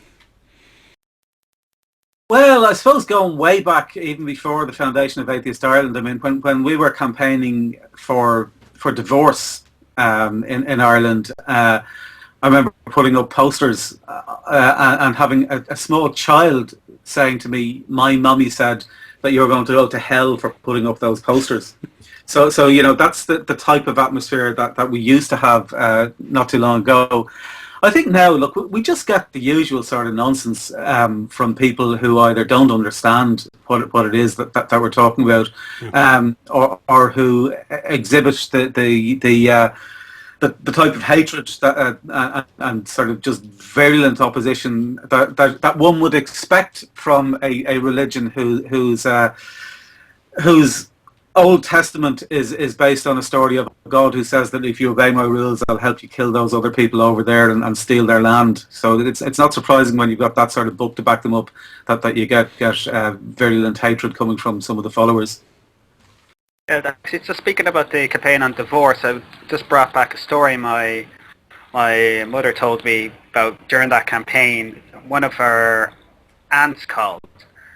She was a nun, and she called to say that she supported the divorce legislation, but she had to vote against it because that was the order from Rome, basically. Yeah, I mean it's shocking. I mean one of the divorce referendums which was defeated, the Irish Times had a photograph of a group of nuns from enclosed order that don't come out other than to vote against divorce and abortion, and showed them coming out. And again, to put this into perspective, there was a famous phrase used by one of the IRA leaders during the terrorist campaigns of the 1970s and 80s where they claimed they would take power in Ireland with an Armalite in one hand and a ballot box in the other. And during the divorce referendum, when there was this photograph of the nuns coming out of their enclosed order to vote against divorce, and they won that vote, I remember a reference in one of the papers to the referendum being won with a Carmelite in one hand and a ballot box in the other. I'm not too aware. What's this thing about the divorce that you're talking about? Well, divorce was unconstitutional and illegal in Ireland up until very recently, and there were like really, really serious political campaigns to try to remove that completely anachronistic ban, and so like Ireland has been going through, say, over the last 30, 40 years, a stage from where condoms were illegal, divorce was illegal, homosexuality was illegal, abortion was illegal, and gradually we're kind of moving very slowly along the road of getting rid of each of those anachronisms one at a time. But it's pretty slow going, and it's pretty hard going. Richard Branson was fined in Ireland in the 1990s for selling a condom in the Virgin Megastore in Dublin. Didn't know that at all. I heard of that actually just quite recently. I was just again stunned. It's also quite recently. I thought it was in the 1980s. So it was 1990s. Early 1990s, yeah. It was also around that time. I remember there's a Christian group here brought out a lobbying group that brought out a really well produced, by which I mean physically well produced as opposed to the content, lobbying document titled 67 Reasons Why Condoms Spread AIDS, and circulate that among politicians. After which I suggested that I congratulated them on bringing it out and said I was looking forward to their follow-up document, 67 Reasons Why Motorcycle Helmets Spread Motorbike Accidents. I noticed though the lists that list, they were all sexual or family oriented, or they're all issues regarding sexuality and family. And it just brought in, I don't know why, that quote from the comedian Brendan O'Carroll on his show Mrs. Brown's Boys. If you don't play the game, don't make the fucking rules. Yeah, well, look, unfortunately, they do play the game. They just comes out. Look, it is the big issue. Unfortunately, that the Catholic Church's obsession with sexual morality has corrupted Ireland's ethical discourse so much that moral issues in Ireland, the phrase "moral issues" in Ireland is understood to mean sexual issues. It's not understood to mean corrupt politicians or corrupt bankers. The phrase moral issues in Ireland has that kind of meaning. And there was another case, like going back to say the 1960s. There was an Irish novelist called John McGahern who had a novel band called The Dark for being pornographic. And he at the time was a school teacher in a primary school in Ireland, and he was kind of advised, look, you shouldn't really bother coming back to school because you're not going to get your job back. But he went back, forced the parish priest to dismiss him. Then he looked for a letter explaining why he had been dismissed so that he could follow it up with his union. The parish priest gave him a letter saying Mr. McGahern knows full well the reason why he's been dismissed. He brought that letter to his union, and the union refused to take it up on the basis that if it had just been the book that they might have been able to do something, but what with the fact that he had also married an English Protestant in a registry office, he was an impossible case. And one of the union officials said to him, why is it that you married this English woman when there are thousands of Irish women going around with their tongues out for a husband? So that's the type of atmosphere that Ireland is slowly but surely emerging from. I just wanted to ask one question. It's usually the very first question we ask a guest. So what actually led you to atheism, or were you always a skeptic, or like say, how did you get to that point? Well, I remember when I was in primary school, we had to do projects, over the holidays, and over one of our Easter holidays, we were given the project of reading the Gospels and rewriting them in our own words. And I remember halfway through doing that, realizing that it was nonsense, and realizing that, this is essentially just, comic book stories. So from then, I didn't believe in God. For a long time, I would have considered myself an agnostic on the mistaken belief that I've mentioned earlier, that well, there might be something and we can't know for certain. So agnosticism is the logical position to take. And it was only when I realised that agnosticism is quite consistent with atheism, that atheism isn't a claim of certainty, and that atheism is the belief that's most consistent with the evidence. If you use the same standards of burden of proof as you do with any other issue, that I felt comfortable with calling myself an atheist rather than an agnostic. All right. And following on from that, when did you start becoming involved in atheist activism? What led you to that? Yeah, well, I think it's part of a process. Like, I've been involved for decades in secular related issues in terms of the kind of oppressive influence of the Catholic Church in Ireland.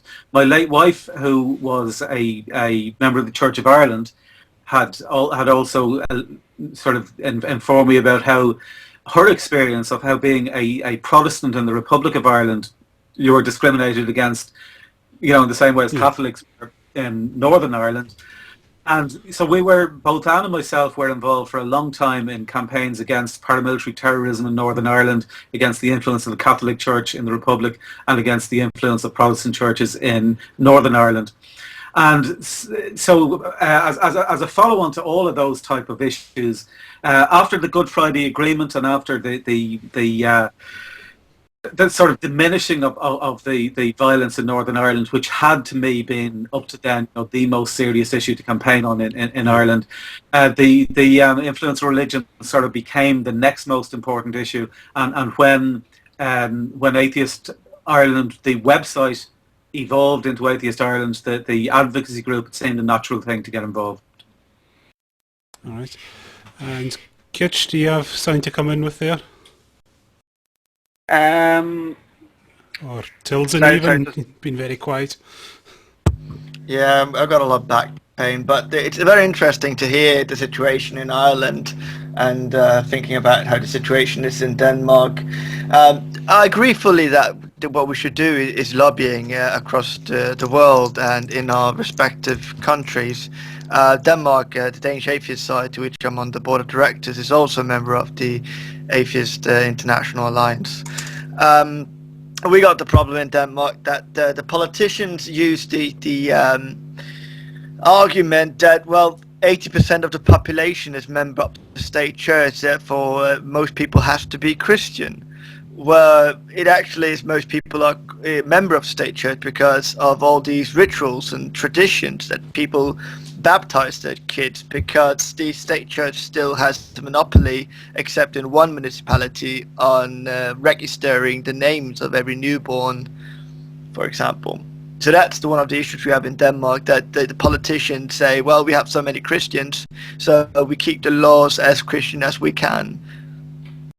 Yeah, I think the irony of that is that in a truly free society, where everybody has the right to believe whatever they want, including Christians, that the only way to respect equally everybody's rights is for the state to remain neutral on these issues. And I think what's important about the fact that atheists are not looking for an atheist state, that we're looking for a neutral secular state, I think it's important that we articulate what an atheist state would look like if we were looking for it. Like if for example, say if you take religious oaths and the argument against religious oaths, as opposed to saying you shouldn't have a religious oath, you should be saying you shouldn't have a religious oath, and nor should you have an oath requiring Christians to swear that there isn't a God. So if you articulate the opposite, and then say, but we're not looking for that, we're looking for a neutral state, which is neutral on these issues, that kind of breaks through the impression that people have mistakenly that secularism is anti-religious and the opposite to religious. Exactly. But one of the issues you also touched upon earlier was about the new generation who's just apathetic, which is also one of the things that I run into. I'm sort of one of the new generation as well within the atheist society in Denmark, being 26. That's young in our organization, it seems. That people just like, well, it's been like this for as long as I remember. Why change it? I'm completely content with life. Yeah, I know it is the difficulty, and to a large extent, I think the world has changed to the extent that states don't have the same oppressive power anyway that they used to have, and we're living in a more interdependent world, and people exist and communicate with people from other countries on the internet, and it can seem less relevant to younger generations than it may seem to older generations. But it's just important to just keep making the point that if we're aiming for a genuine democracy where everybody is treated equally, the state has to remain neutral. And that's the only way that protects everybody's rights, including our own. And also make sure to make all these issues that causes problems available in the public light. In Denmark, we'd had priests who denied to bury homosexuals, even though they were members of the state church, and that the state church actually has a monopoly of all burial sites in Denmark. And people don't know this because the state church doesn't want to advertise this. So what we do in the Danish Atheist Society is people contact us, or we find out about these things, and we make it public to tell people of these atrocities and these absurd things. In my area, I used to be the local chairman in my area in northern Jutland. We had a little, what do you call it, one church, which is, they have a council of like 9 members. They forced the bigger I can't remember the name for it, the bigger region church, to put down a veto for building some windmills about 1.6 kilometers away from their church, even though these windmills have actually been approved democratically by the local population. And people don't know about this until it's made public, and then people can see, well, this is absurd. Why do they have these rights? Yeah, by the way, when you mentioned the graveyards thing, which sounds interesting in terms of the state graveyards, we had a situation in Ireland a few years ago where in County Donegal, which is on the border with Northern Ireland, in that county, all of the graveyards are owned by one or other of the churches, and there's no kind of municipal graveyards. And there was a journalist whose mother had died, and none of the churches would allow her to be buried in their graveyards because she was an atheist. So he had to move her body across the border into Northern Ireland to a municipal graveyard, Derry. And Irish Times rang the municipal graveyard in Derry and said, so you'll bury atheists there? And they said, yeah, we'll bury anybody. We've got different plots for, Catholics and Protestants, so we can divide it up like that. And the Irish Times asked them, so how many people do you have in the atheist plot? And they said, well, we don't have an atheist plot. We put her in with the Protestants. Well, it's kind of, well, in the larger municipalities in Denmark, the actual local municipalities actually handles the administrations of the burial sites. So last year, we actually got our first religious neutral burial area on a graveyard, which has been our goal. We don't want an atheist burial site, as you say. We don't want an atheist state. We want something that is neutral. So if people want to have a cross on their gravestone or whatever, they can put it on it. But it shouldn't be like an overarching religious symbol over a burial site or a particular religion governing over that site. Yeah, it's just it really is the central issue, I think, to get across to religious people, politicians, and the general public is that secularism is a neutral position between religion and atheism. That it is not anti-religious, and nor is it anti-atheist. It reminds me of a particular weird scenario I had once a couple of months ago. We've been running a circumcision debate in Denmark after what happened in Norway and now in England, and they're happening every year, kids dying of religious circumcision. And I was in this group with doctors and professors where we lobby and have internal emails, and I sent out a message to the other people that in the Danish Atheist Society we are planning to send a personal letter to every member of parliament to ask them what is their position on circumcision. I had one professor emeritus that responded back completely, but really crazily responded back with bold letters, exclamation marks, and going really, I laughed so hard when I read it. And then I was at my parents' place on vacation, and mother asked me what's so funny, and I read it to her, and she's like, "Is he insane?" And 20 minutes later, a person from the Ethics Council of Denmark called me and asked me what the bloody hell was going on. And I had a great conversation with her about secularism, and she said that she doesn't support separating state and church, but she considers herself a secular Christian. And this is one of the problems we have, because the large councils and lobbying groups like the Ethics Council, it's majority made out of theologians. So they consider themselves, they call themselves secularists, but they don't want to get their special rights as Christians out of the laws. Yeah, I think the key thing to do, as I was mentioning earlier, is to articulate what the atheist alternative would be if it was something that we are looking for, which we're not. Like for example, when we had a lobbying meeting with some politicians recently in Dublin, when Stanley DeMarco was over here, and one of the issues that came up was the Angelus, which is played on a daily basis on our national television station before the 6 o'clock news every day. The Angelus is played.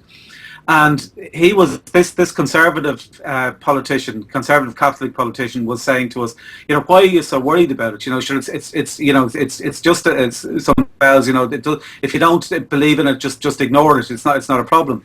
And what I said to him, and which he had no answer to, is the reason that we're concerned about it is the same reason that you would be concerned as a Christian if the national television station every day before the 6 o'clock news played 1 minute of Richard Dawkins reading from The God Delusion. We're not looking for that. We're not looking for the atheist. We're just looking for a neutral television station that doesn't promote either religion or atheism.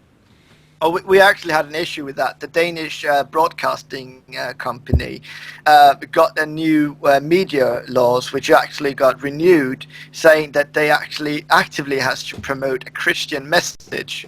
They, however, also have to write in that they're not allowed to discriminate based on gender, sexuality, race, or religion. And it's just so crazy. And these were also the people, the politicians, who say to us that they're for separation state and church, but when they actually go to the voting in the parliament, they vote for something completely else.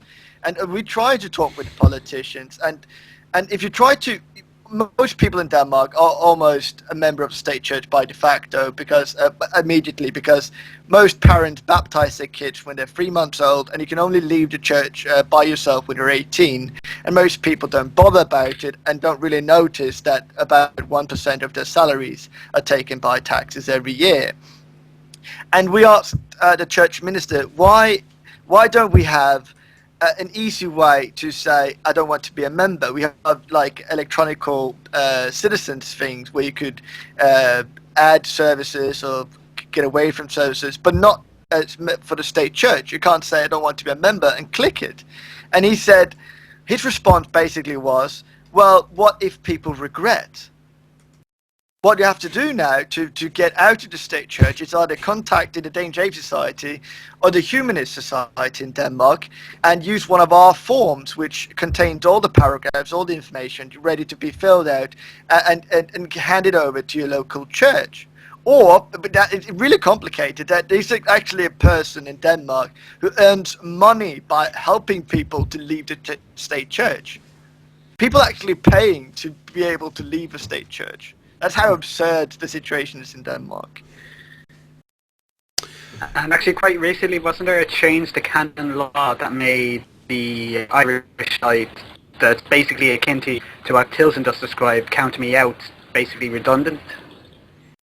Yeah, the Catholic Church had they had rules by which you could officially defect from the Catholic Church, and some people in Ireland set up a site called Count Me Out that gave people the information and the forms to contact their local bishop to say that they wanted to leave. The Catholic Church has since changed their rules to say that you no longer can officially leave the Catholic Church. They will decide whether or not you can leave. You can't choose to leave, and that procedure is no longer available. We had a priest actually who came out in the media and said that she would prefer the people who want to leave the state church to come in for a conversation. And I suggested on one of our board meetings, what if we made her an honorary member of the Danish State Atheist Society, and if she wants to leave it, she can come and talk with us. Yeah, that's an They excellent don't idea, want actually. that. Yeah. Okay, we're coming up to time right now, so many thanks to Michael Nugent for taking the time out. We usually give our guests a few minutes. If there's anything you want to promote or any announcements you want to put out there, you're free to do so now. Well, I suppose the main thing I would say is within Ireland is we welcome any support for our campaign for a secular constitution and parliament and government and education system and healthcare system. If you want to join atheist.ie as our website, we have regular meetings, and we will have next year, in June next year, we'll be having an international Women in Secularism conference in Dublin. So if anybody is interested in getting involved in either coming to that or helping us plan it and support the coordination of it, please do get in touch. On an international basis, I would encourage people to get involved with Atheist Alliance International, either through their own local or national atheist groups, or directly you can become an individual supporter of Atheist Alliance International by checking their website as well. And as a very final thing, which is independently of Atheist Ireland, I'm also involved in another campaign called Right to Die Ireland, which is a campaign for the right to assisted suicide. There's a court case coming up in Ireland next Tuesday where a friend of mine and his partner are taking a case on the basis that she has advanced multiple sclerosis, is not able to commit suicide without assistance, and wants to vindicate her right to be assisted in committing suicide when her life becomes unbearable from her perspective, and she wants to die on her own terms. Okay, just for everyone, below in the playground, underneath the video window on Blog TV, you'll see a banner for Atheist Ireland. You just click on that, and that'll take you to the site that Michael was talking about. So, thank you very, very much for taking the time out. It's been fantastic. Just very quickly, the final results of our poll were what people's position on abortion was. Available on request was 73.91% of the vote. When mother's life at risk was 8.7, rape and incest was 8.7, and never, finally, it's got 8.7% as well. So well, if only the Irish Parliament had that composition, we'd be in a much better position. Well, they should elect our viewers, basically, to the Irish Parliament. All right, thank you very much to everyone. Thank you, the Kitch. Thanks. And everyone, you'll be well. able to see the Kitch in half an hour. You're going to be on another show? Yes, but just invited to take part in the Skeptic TV broadcast. They're talking about just contraception, abortion, and sex education. Yeah, and the link again is down below for that. Thank you very, very much, Tilson, for taking the time out to come on. Nope, no problems. Okay, and for everyone, this show will be uploaded onto iTunes and YouTube. The links are all down below. It'll be up within the next few hours. And like I say, thank you very, very much for turning out. And everyone, head over to Skeptic TV. Again, link below. Thank you very, very much, everyone, and good night.